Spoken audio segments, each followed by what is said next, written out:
Hey guys, in today's video, I want to share 10 things that my husband and I did to help us pay off over $20,000 worth of debt in 2020. So if you're interested in finding out some things that you could do to start your debt-free journey or to make more progress in your debt-free journey, make sure you keep watching. But if you're new here, welcome. My name is Ozella and I create videos sharing our debt-free journey to get out of over 6 figures worth of debt. So if you're interested in following along our debt-free journey, if you're on your own debt-free journey, or you just want to support us and hang out with us, I invite you to go ahead and click that subscribe button, hit the bell so you're notified when I upload new videos. So if you haven't seen this video where I talk about how much debt me and my husband paid off in 2020, make sure you watch it after this one. My goal in sharing our debt-free journey is that you might find inspiration and motivation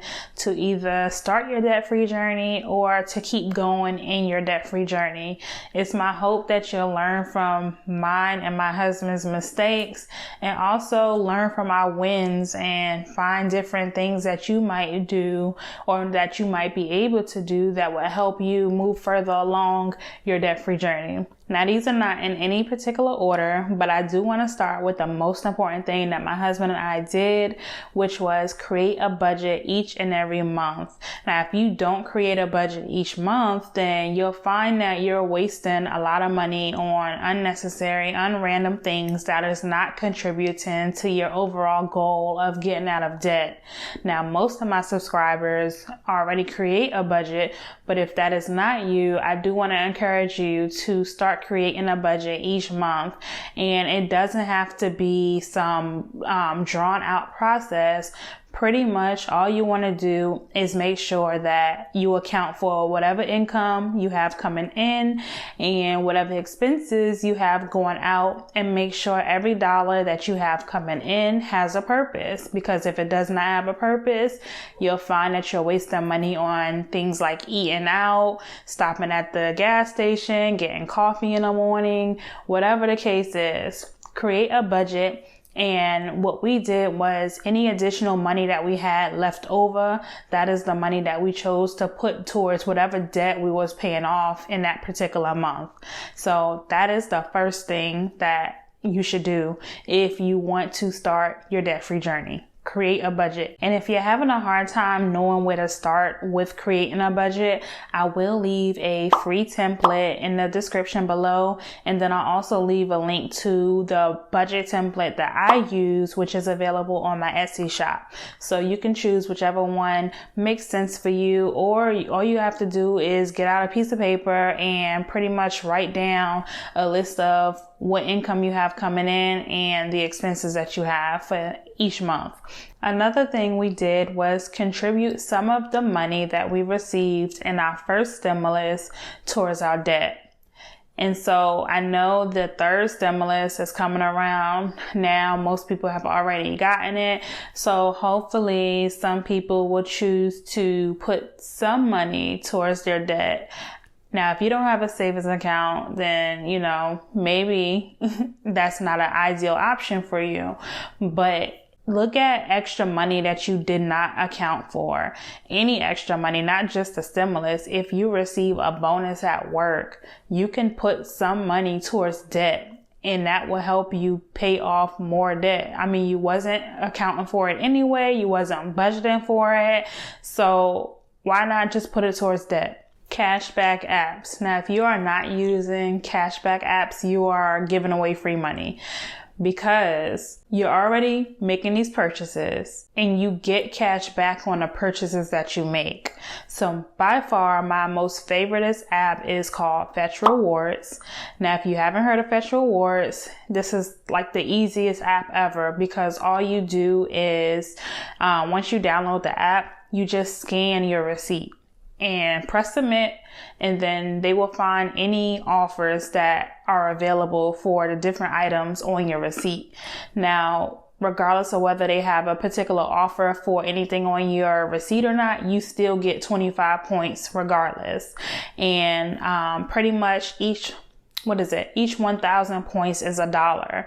And then they start allowing you to redeem your cash back at like $3. So you could choose to have it go to a gift card or like a bank account or a PayPal or something like that. So you can use that money to make extra headway in paying off your debt.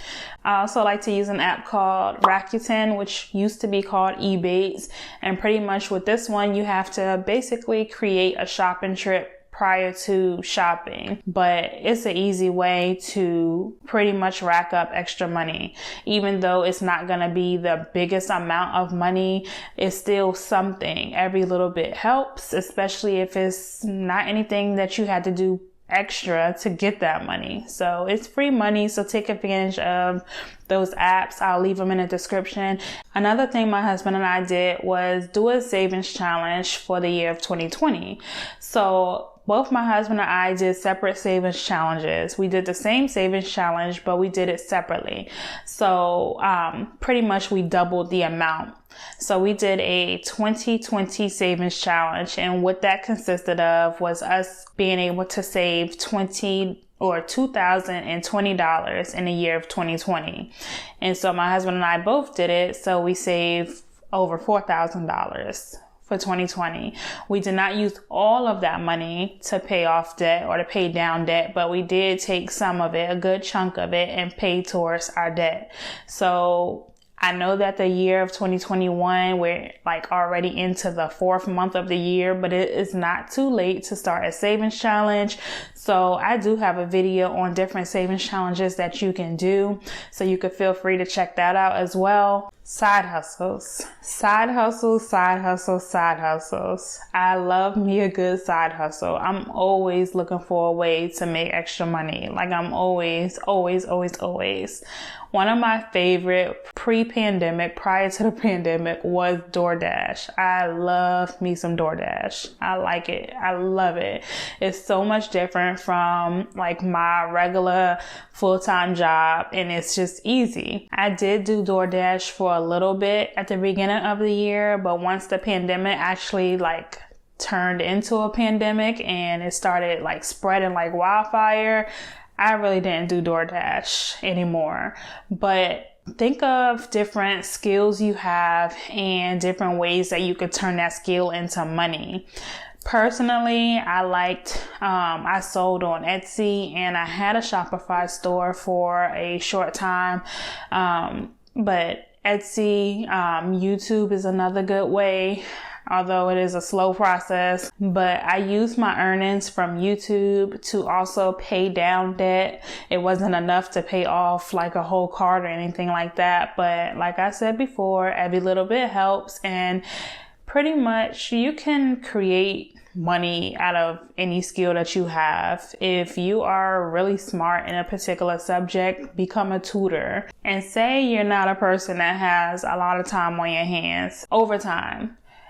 Last year, I didn't work a job that allowed me to make overtime, but my husband did. So my husband will work overtime pretty much whenever it was offered to him.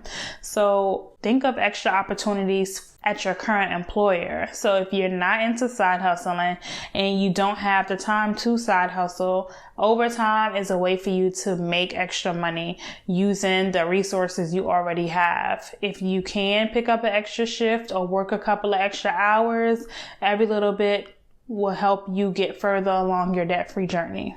Now, this one, I will admit, is not ideal for a lot of people, but my husband and I did do a 401k withdrawal.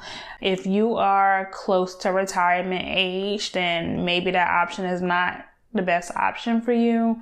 But I figure we're young enough that we have time to make up the extra money that we pulled out of our retirement. We did not pull a whole lot, but we did pull a considerable amount of retirement to pay down our debt, as well as do some other things that I will mention in upcoming videos. But a 401k withdrawal, now there are tax penalties to doing that. So you have to weigh your options and do your research and figure out if that's the best option for you. But in this video, I'm telling you some of the things that my husband and I did, and that is one of them. So that's why I mentioned it. But again, do your own research, okay? Gifted money. We received a gift from my mom, and she helped us pay off one of our credit cards. And it was not a cheap credit card, or it wasn't a credit card that had a small balance, should I say. So think about any money you receive as a gift. Some people receive gifted money on birthdays, Christmas, weddings is a big one. So use gifted money to pay down your debt. Again, this is money that you did not account for, money that you did not expect. So it's not money that you are relying on to pay your bills. So if you can afford to, use whatever money you receive in excess or in gifts and put that money towards your debt. Now, cash envelopes, pre-pandemic cash envelopes is thebomb.com, okay? We started with cash envelopes in the beginning of 2020, and then as a lot of places stopped giving cash back, and a lot of places wanted you to give exact change, so it created a bigger hassle, and we kind of did away with cash envelopes. But cash envelopes are really good for basically saving up money for different cash expenses. So things like your groceries, things that you can pay for in cash, gas, different things like that. And then say you have extra money, like say, you didn't spend all of your grocery budget for the month. You can choose at the end of the month to go through all of your cash envelopes and see how much extra money you have that you did not spend, and you can use that to put towards your debt as well.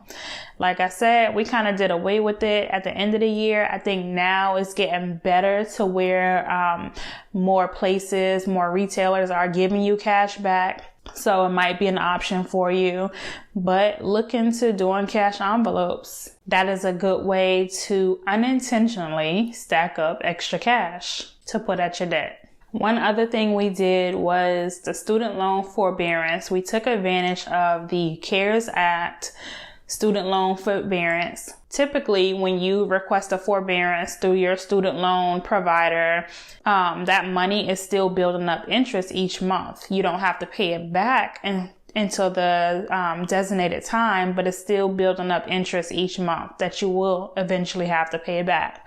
But with the CARES Act, you don't have any interest. It's 0% interest. So the same balance that you have when it started is the same balance you're going to have when it ends. And they have extended it several times, and we've been taking advantage of that. So the money that we were putting towards our student loans was what we ended up putting towards our debt that had higher interest rates than our student loans. So that is another option that you can look into doing as well. So that is pretty much sums up what we did in 2020 to pay off our debt, and all of that added up to over $20,000 worth of debt being paid off. So do not discredit all of your baby steps that you take and all of the small amounts that you put towards your debt, because those small amounts add up. I'm telling you, they add up. So go figure out which of these things that you can do to make more headway, make more progress in paying off your debt. Because at the end of the day, I just want all of us to be able to be debt free and to not have that load, that pressure, that feeling of like just being weighed down by our debt, because we will be able to do so much more with our money. Paying off your debt should be priority, and you can break generational curses by paying off your debt and not passing that debt down. Just think about the impact that you can make on your kids' life and their kids' lives and the generations after, if you start living a debt-free life and showing them that they can live a life that does not include debt. So I hope that you will be encouraged to start your debt-free journey. I hope that you will be encouraged to continue making progress, continue to pay off your debt. Do not give up. It is hard. It is not easy. It's a journey, but you can do it. I believe in you, and I know you can do it. So Until next time, guys. Bye.